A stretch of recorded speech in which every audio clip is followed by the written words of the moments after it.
Le président ukrainien Volodymyr Zelensky était de bonne humeur ici à Vilnius à la fin de ce sommet de l'OTAN.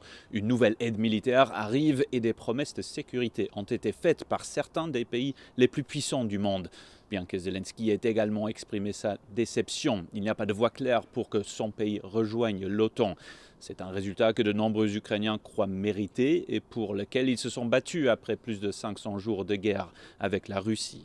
Le président américain Joe Biden a reconnu ici que Zelensky est parfois frustré par le rythme de l'assistance militaire. Une déclaration conjointe, cependant, publiée par le G7, jette les bases pour que chaque nation négocie des accords pour aider l'Ukraine à renforcer son armée sur le long terme. Zelensky a décrit cette initiative comme un pont vers une éventuelle adhésion à l'OTAN et un moyen de dissuasion contre la Russie.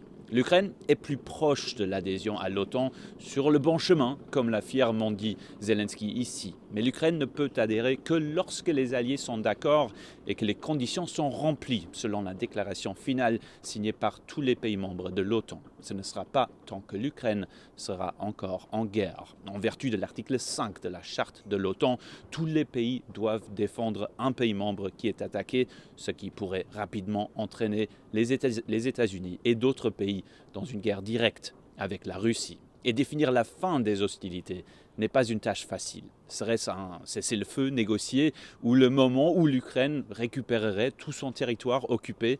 Zelensky a déclaré ici aujourd'hui, encore une fois, que l'Ukraine ne cédera pas un seul village de son territoire. Philip Crowther pour VOA Créole à Vilnius.